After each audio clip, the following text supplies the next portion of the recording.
안녕하십니까. 교과 공부의 유진환입니다. 문답식으로 풀어보는 교과 공부 제3기 사과 공부가 되겠습니다.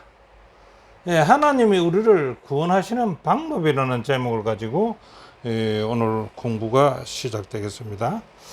자, 그러면요, 제3기 제4과 하나님이 우리를 구원하시는 방법에 대한 서론을 잠시 한번 볼까요? 저자는요, 세상에서 벌어진 두 큰 구조작전의 사건을 기록했는데, 그 하나가 지금부터 한 36년 전요, 그게 1987년이 되겠지요. 10월 14일이라고 하는데요. 그때 어떤 일이 일어나냐 그렇다면 18개월 된 여자 어린아이가, 그 이름이 제시카 맥콜루스라고 이야기하는데요. 그 이모 집에 놀러 갔다가 그 뒷마당에서 파서 사용하다가 그것을 그냥 묵혀둔 관장이 있었는데, 그러니까 그 운물 판 것이다 얘기죠. 그 운물이 직경이 약 한 20cm, 200파이 정도 되는데, 그 깊이가 약 한 7m 되는 그곳에 이 여자 어린아이 18개월 된 아이가 빠졌다는 겁니다. 그 사건이 세계 각국으로 미디어에 퍼져가지고 현장에 기자들이 많이 모였겠지요. 그래서 중계를 하기 시작했고, 그 어린아이는 거기서 울부짖고 또 잠이 들고 그런 모습을 갖다가 지켜보는 가운데 구조대원들은 열심히 피나는 노력 끝에 추락한 지 58시간 만에 그 18개월 된 어린 여자아이를 구조해냈다는 겁니다. 그런데 그 순간을 포착해서 이 사진 작가가 사진을 찍은 게 있답니다. 그것이 그 사진이 아주 문제가 되었다. 뭡니까? 그 사진이 인기가 굉장히 올랐다는 것입니다. 자, 이렇게 한 영혼을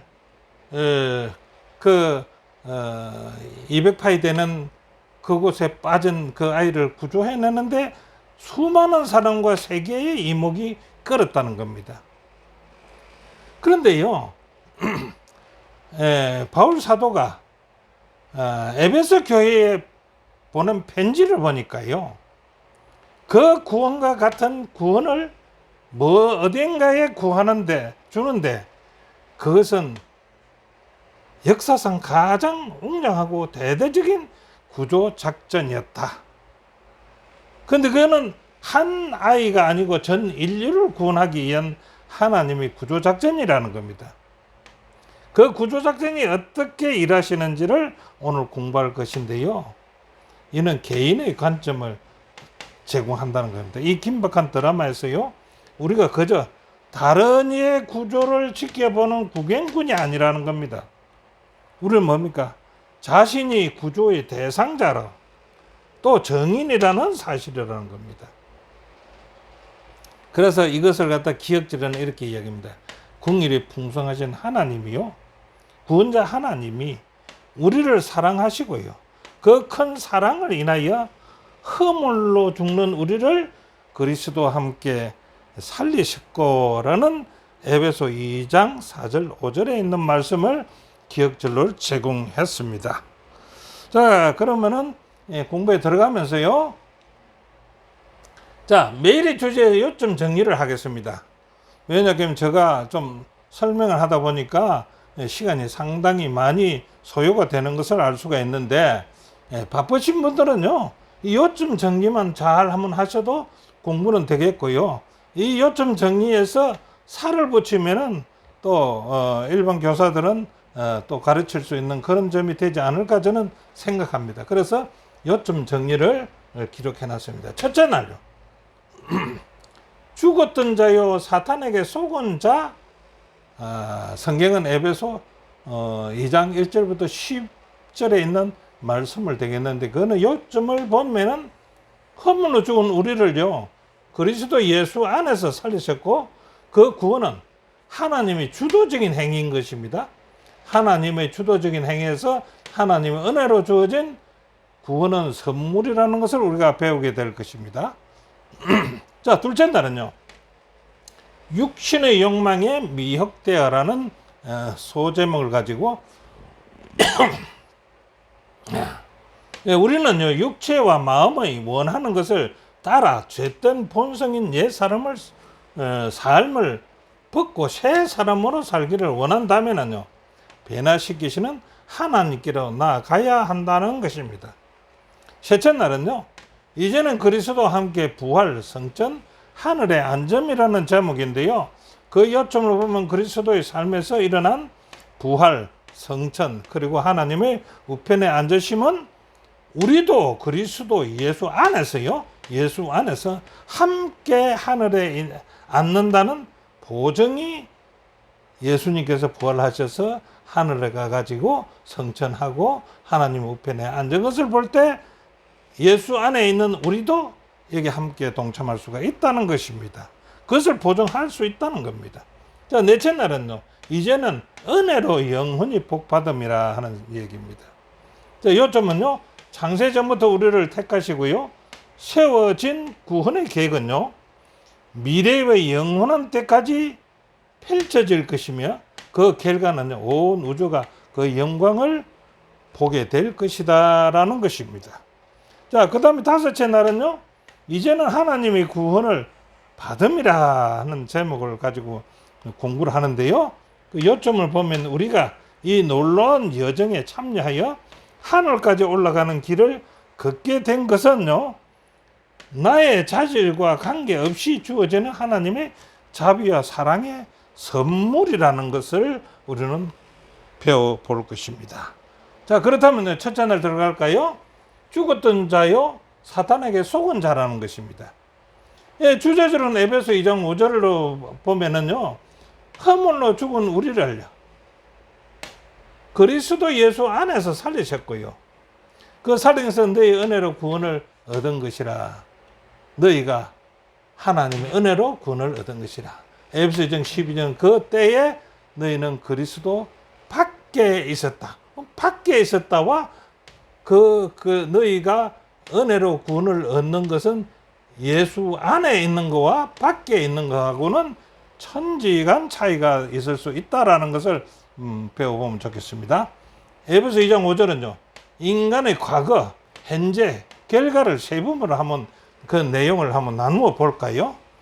자, 과거는 어떻습니까? 여기에요. 과거는 그리스도 예수 안에서 살리시기 전에 허물로 죽은 우리들아 이거지요. 그래서 과거는요, 우리는 허물로 죽은 자였고 그리스도 밖에 있었다 이 말입니다. 바울은 그들이 회심 전에는요, 영적으로 죽어 있었다고 얘기하는 겁니다. 일상에서 허물과 죄로 살아서며 사탄의 지배를 받았던 신자들은 회심 전엔 가구는 생애는요, 죽은 상태 아닙니까? 이것을 얘기한다는 것입니다. 그게 교과 52페이지에 되는 말씀입니다. 그 다음에 과거는요, 그랬고 현재는요, 하나님께서 우리를 그리스도와 함께 살리셨다는 겁니다. 그리스도 안에서요, 그리스도와 함께라는 얘기가 나오는데요, 우리는 그분과 함께 십자가에 못 박혀 함께 죽고요, 함께 부활하여 그분과 함께 살고요, 함께 다스리며 함께 후사가 되고요, 하나님 우편에 앉으신 예수님을 따라가는 거죠. 그분과 함께 고난을 받아 그분의 영광에 참여한다는 것입니다. 구원은요, 교훈이나 근거가 아니라는 것입니다. 신자들의 믿음으로 그리스도에게서 흘러나오는 활기찬 생명의 다가감으로 이루어진다는 것입니다. 자, 그러면요, 과거, 현재 하면 결과는 더 어떨까요? 결과는요, 우리의 구원은요, 하나님의 은혜로 말미암아 구원을 얻었다는 것입니다. 안에서요, 밖에서가 아니고 그것이 하나님의 은혜로 이루어졌음을 말한다. 즉 죄로 인해 진노를 받아야 할 죄인에 대한 구원은요, 하나님의 주도적인 행위인 은혜로 된 것임을 밝히고 있다고 주석은 얘기하고 있습니다. 자, 그렇다면은요, 바울은 에베소 교인들의 과거는 어떠했다라고 말하는 거 한번 봅시다. 에베소 교인들이 과거. 첫 번째는요, 에베소를 비롯한 이 세상 풍조. 세상의 풍조입니다. 그 다음에 풍조는요, 인간의 삶을 하나님에 대한 반역으로 왜곡시켰고요, 사회 전반의 간섭과 행동이 그러한 행동이었다. 그 다음에 두 번째는요, 외부 세력입니다. 외부 세력. 외부 세력은 어떤 것이 있을까요? 이전에 그들을 지배했던 사탄은요, 외부 세력의 사탄이지요. 초자연적인 악한 영의 힘을 가졌기 때문에요, 그는 불순종의 아들들 가운데서 영으로 지상에서 행동했고요, 지금도 활동하고 있다는 것입니다. 자, 바울은 이렇게 교훈을 우리에게 전합니다. 저자는요, 바울은 허물과 죄로 죽은 상태에 있던 에베소 교인들의 이전의 모습을 살펴보는 것을 통해서 구원의 복음 베푸신 하나님의 은혜와 창조를 찬양한다. 그럼 우리 찬양하라는 얘기가 되겠지요. 자, 그 다음 둘째 날은요, 육신의 욕망에 미혹되어라는 제목입니다. 주제를 하나 선정해 봤는데, 주제절은요, 에베소 2장 3절입니다. 에베소 2장 3절에 뭐라고 얘기합니까? 전에는 우리도 다 그 가운데서 우리 육체의 욕심을 따라 지내며 육체와 마음이 원하는 것을 하여 다른 이들과 같이 본질상 어떤 자들이라고요? 진노의 자녀였더라. 이렇게 얘기합니다. 자, 그래서 한번 이걸 따져본다면요, 우리의 삶을 지배했던 두 가지 세력이 있는데 그게 무엇인가? 에베소 2장 3절에 있는 말씀을 기준으로 해서 살펴보면 이렇습니다. 외부적 요인이 있고 내부적 요인이 있는데요, 외부적 요인은요, 전에는 우리가 다 육체의 욕심을 따라 지냈다 이게. 육체의 욕심을 따라 생활했으니까 하나님 바깥에 있었다는 얘기가 되겠지요. 그들의 내부적 요인은 무엇입니까? 전에는 우리도 다 육체와 마음의 원하는 것을 행하고 있었다는 겁니다. 우리의 육체와 우리의 마음이 원하는 것을 행하고 있었다. 어느 때요? 예수님 밖에 있을 때. 그래, 하나님의 개입이 없다면요, 하나님의 개입이 없다면 인간 존재는요, 에베소 2장 3절에 언급한 외부적 힘만 아니라 내부적인 힘, 즉 육체의 욕심을 따라 지내면서 육체와 마음의 원하는 것을 하고 그것에 의해서 지배를 받는다는 것입니다. 이것이 지금 에베소 교인들의 이전 상태라는 것입니다. 자, 그들은 다른 이들과 같이 본질상 어떤 자들이고요, 진노의 자녀였다는 말은 무슨 뜻인가 한번 물어봅니다. 진노의 자녀는 무슨 뜻인가? 자, 이 본질상이란 말이죠. 본질상은 뭘 본질상이라고 얘기했을까? 우리 자신의 타고난 죄악된 욕망을 따라서 자기 파괴적이고 죄악된 행동의 유행에 사로잡혀 있는 상태가 우리의 본질이라는 것입니다.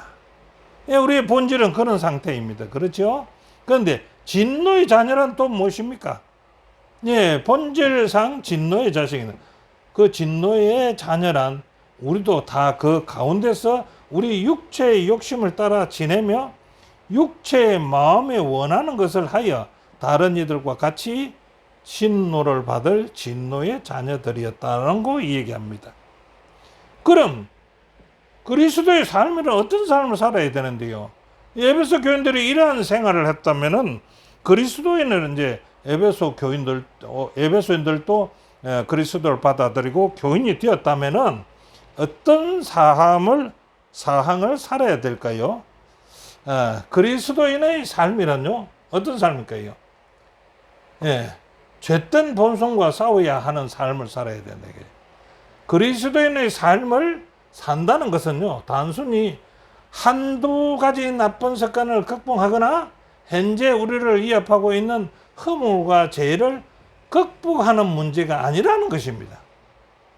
근본적인 뭐인데요? 우리는 죄와 싸우는 것만 아니라 죄된 본성과 싸워야 한다. 이런 겁니다. 잿된 본성과 싸워야 된다. 그리스도인의 삶이란 잿된 본성과 싸워야 한다. 그 다음에요, 두 번째는요, 거룩 함으로 새 사람의 지음을 받아야 한다는 것입니다. 그 에베소 4장 2절에 있는 말씀이죠. 그리스도의 능력으로서요, 새 사람의 지음을 받아야 한다면은 그리스도의 능력으로서 옛 사람을 벗어버려야 되고요. 하나님을 따라 의와 진리의 거룩함으로 지으심을 받는 새 사람을 입어야 된다는 것입니다. 신자는 더 이상 옛 사람의 지배를 받을 필요가 없다는 것입니다. 이것이 그리스도인의 삶이라는 것입니다. 예, 저자의 교훈은요, 육체와 마음이 원하는 것을 따라 죄된 본성으로 기울어진 옛 사람의 삶을 벗고 새 사람으로 살게 하는 것은 속 사람을 변화시키시는 하나님의 개입하심이 있다는 것입니다. 자, 그 다음에 세 번째는요, 세 번째 나라는 이제는 그리스도와 함께 부활, 성전, 하늘의 안전이라는 제목을 가지고 가겠는데요. 이거는 에베소 2장 4절 5절 있는 말씀인데요. 그러나 국률에 풍성하신 하나님, 그러나와 하나님, 우리를 사랑하신 그 큰 사랑을 인하여 허물로 죽은 우리를 그리스도 예수 안에서 살리셨고, 어떻게 살리셨다고? 너희가 은혜로 구원을 얻은 것이다. 이 편지에 쓴 두 단어, 그러나와 하나님의 이 단어는 어떤 뜻을 가지고 있을까요?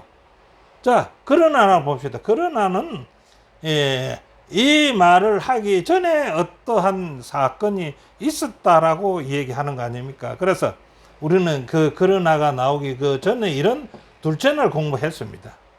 둘째 날에 공부했을 때에 허물과 죄로 죽었고 또 풍속과 사단의 세력 속에서 진노의 자식이 되니 해서 그러나의 여기 그러나의 희망으로 하나님이 등장한다는 겁니다. 그러나 국률이 풍성하신 하나님이 등장하신다는 겁니다. 그래서 이 하나님이 등장하셔서 바울은 수신자들에게 대안을 소개합니다. 그 대안을 소개하는 것이 하나님이라는 것입니다. 그래, 하나님은 수신자들이 겪었던 과거의 슬픔을 하나님의 사랑과 능력을 통해서요, 그리스도 예수 안에서 살리셨고 라는 희망으로 가득 찬 현실로 바꾸어 준다 이겁니다. 하나님께서요. 자, 그렇다면 신자들은 어떤 의미에서 참여하는가? 어떤 곳에 참여하는가? 이 제목입니다. 자, 에베소 2장 5절 6절입니다.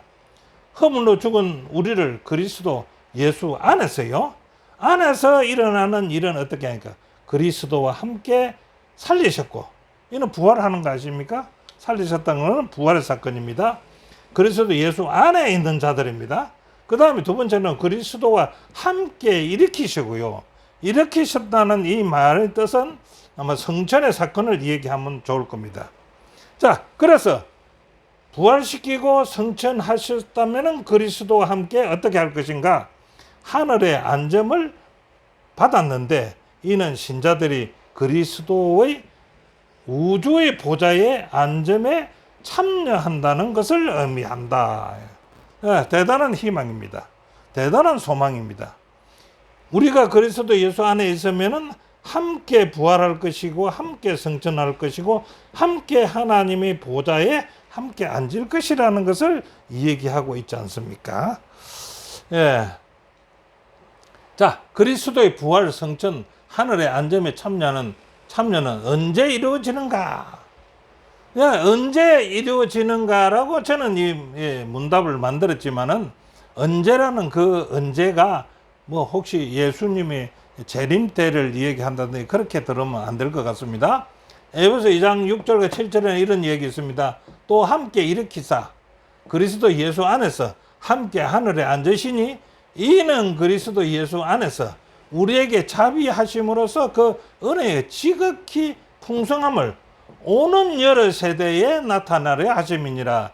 여기 이제 문제가 오는 여러 세대라는 얘기입니다. 오는 여러 세대. 예. 언제 참여는 언제 이루어질 것인가가 아니고 여러 세대에 나타내려 하심이라는 이 말을 주제로 삼아야 된다 이겁니다. 그래서 그러면 오는 여러 세대에 나타나심이란 그 뜻을 어떻게 한번 볼까요? 오는 여러 세대에 나타나려 하심이란 무슨 뜻인가? 이렇게 보면 소제목에는요, 이제는 그리스도와 함께 부활, 성천, 하늘의 안점이라 이렇게죠. 그래서 여기에서 소제목에서 이제라는 말, 이거를 집중해서 생각해 봐야 되겠죠. 저자는 이제는 이란 이 말을 갖다 붙였는데, 이제는 이란 현재행이지요. 그리고 시간 개념이죠. 그러니까 이거는 갖다가 맞춘다면 어떻게 되냐? 지금부터 영원 세대란 말은 영원까지라는 뜻입니다. 그래서 우리는 마귀가 지배하는 삶에서 그리스도 안에서 영적 풍요와 능력의 삶으로 전환할 수 있게 된 것이다라고 디모데후서 1장 7절에 했고 교과 57페이지에 기록했습니다. 그래서 이 말을 여기에 적용해 볼 때 우리가 예수님이 부활하셔서 재림하셔서 그 성천하고 하늘에 올라가는 그 우리를 데리고 올라가는 그 시기가 아니라 여기 보니까 우리가 마귀가 지배하는 삶에서라고 했습니다. 지배하는 삶에서. 그러니까 이게 무슨 행입니까? 현재 행입니다. 현재 행이고 현재 시간입니다. 그렇죠? 그래서 그것이 지금 현재 삶에서 그리스도 안에서 영적 풍요와 능력의 삶으로 전환할 수 있게 된 것이다라고 얘기하고 있습니다. 그러니까 우리가 예수 그리스도를 받아들이고 우리가 예수 그리스도 안에 있을 때에 붙어서 영원까지 여러 세대라는 말은 영원이거든요. 영원까지 우리는 여기에 참여할 것이다 이겁니다. 교훈은요, 그리스도의 삶에 일어난 부활, 성천, 높여짐은요, 우주를 변하게 했고요, 신자들의 현실을 바꾸어서 그들을 지배하던 악의 권세로서 이기게 된 것을 얘기한다라고 말씀하고 있습니다. 자, 넷째 날은 이제는 은혜로 영원히 복 받습니다. 이제는 은혜로. 그래서 인류 구원의 계획은 언제 일어났습니까? 에베소 1장 4절에 보니까 우리가 배웠지요. 곧 창세전에 그리스도 안에서 우리를 택하셨다는 것입니다. 우리로 사랑 안에서 그 앞에 거룩하고 흠이 없게 한다는 것입니다.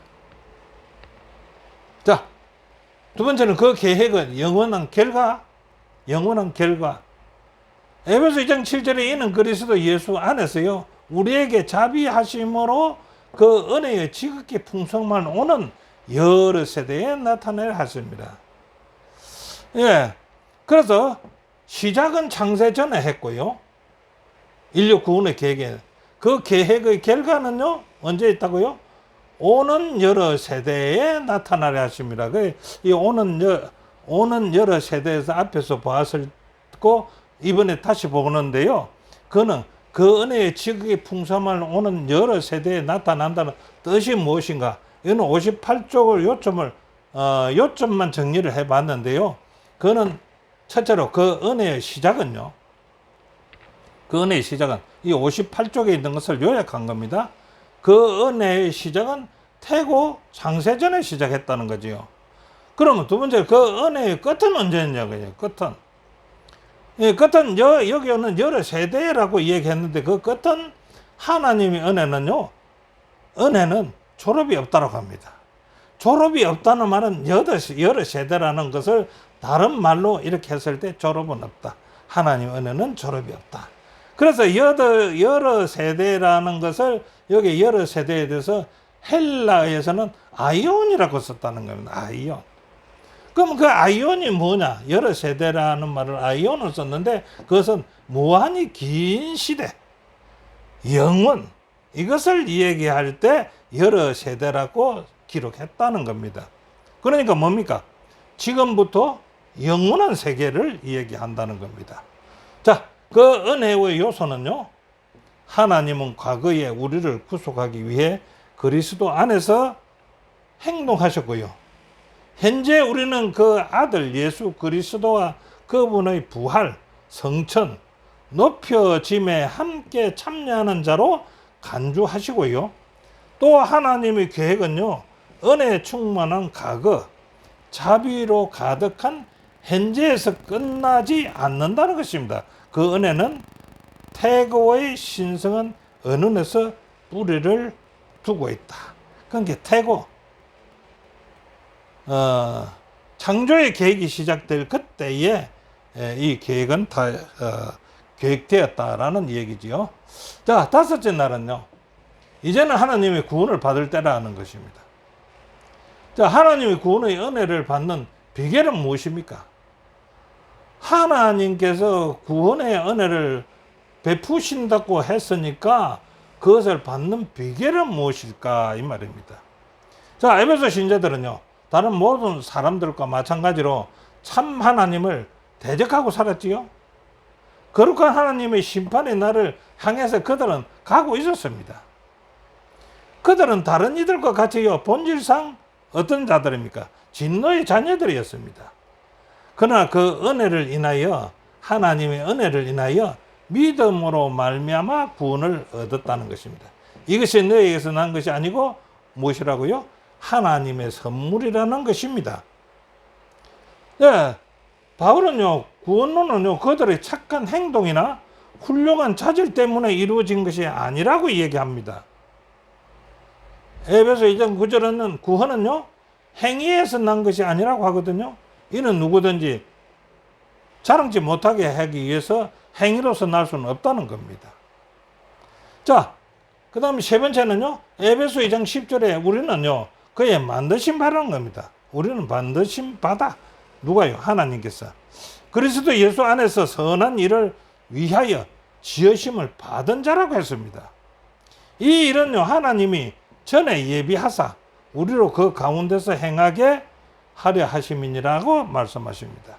그래서 그리스도인들의 구원은요, 공적, 자기의 공로가 많아서 되는 것이 요한 것이 아닐 뿐만 아니라 하나님이 우리를 만드신 재창조의 사역에서 이루어지는 것이다. 뭐가요? 하나님이 구원하는 방법은요, 요 세 가지로 요약할 수가 있다는 것입니다. 자, 구원하는 일은 누구의 일인가? 앞에서 살펴보니까 하나님 일이죠. 우리 일이 아니죠. 바울은 신자의 구원은요, 인간의 일이 아니라고 얘기합니다. 그럼 누구의 일이죠? 하나님 일이라고 바울은 얘기합니다. 네, 그들의 구원은요, 그 자신의 자질에 근거한 것이 아니라고 얘기합니다. 우리의 자질에서 구원받는 것은 아닙니다. 하나님이 표현할 수 없는 그 사랑 때문이라는 것입니다. 그 대상의 어떤 가치로서 설명할 수 없는 사랑의 뿌리를 두고, 그 하나님 사랑은 사랑의 뿌리를 두고 하나님은 자비와 사랑으로서 그리스도 예수 안에서 그들을 대신하여 행하시며 그들은 영적 죽음에서 부활시켜 주신다는 것입니다. 이게 60쪽에 그 단추려 본 것입니다. 자, 그렇다면요, 우리가 공부하는 것은 이제 1장과 2장을 공부하고 있는데요. 그 공부하는 중에서 에베소 신자들에게 보낸 그 편지, 바울이 보낸 편지에서 그 내용에 중요하고 반복된 단어들이 많이 있습니다. 그 어떤 단어들이 있을까요? 한번은 우리가 한번 살펴봤으면 좋겠다 해서 여기 기록해 놨으니까요. 창세전이라는 말, 이 백성을 선택하신 하나님이라는 말, 이것이 반복되어서 나오는 말입니다. 그 다음에 잃어버린 바 된 존재라는 말도 여러 번 반복되어 나옵니다. 그 다음에요, 그들을 구원하시기 위한 그리스도 안에서의 하나님 계획, 그리스도 안에서라는 말이 반복적으로 많이 나옵니다. 자, 그들이 복음으로 소망을 소유했다는 그 말, 복음으로 소망을 소유했다는 그 말도 많이 나옵니다. 자, 그래서요, 앞에서 본 것의 교훈은요, 내가 이 놀라운 예정에 참여하는 하늘까지 올라가는 길을 걷게 된 것은 나의 자질과 관계는 없다는 것입니다. 주어진 것이라는 것입니다. 누구에게서? 하나님으로부터 주어진 것이에요. 하나님의 자비와 사랑의 선물로 주어진 것이라는 것을 기억하시기 바랍니다. 자, 그 다음 결론은요, 하나님은 우리를 위대한 구원의 이 얘기의 주인공으로 삼으셨다는 겁니다. 하나님은요, 우리를 구원의 이 얘기의 주인공, 대상으로 삼으셨다는 것입니다. 자, 어둠 속에 있던 본질상 진노의 자녀인 우리들을 갖다요, 미래에 빛나는 영광까지 이끌기 위해서 그리스도께서 죽음이 있었고 부활이 있었고 높이 들림이 있었다는 것입니다. 자, 신자들이 그리스도 안에서 이 과정에 동참하게 되는 것은요, 그들의 어떠한 공로나 노력이나 어떤 자기 행위로서가 아닌 오직 하나님의 은혜로 말미암아서 주어지는 구원의 계획이라는 것입니다. 자, 오늘의 공부는 여기까지입니다. 함께 시청해 주셔서 대단히 감사드리고요. 또한 함께 구독해서 함께 공부해 주시면 더욱더 감사하겠습니다.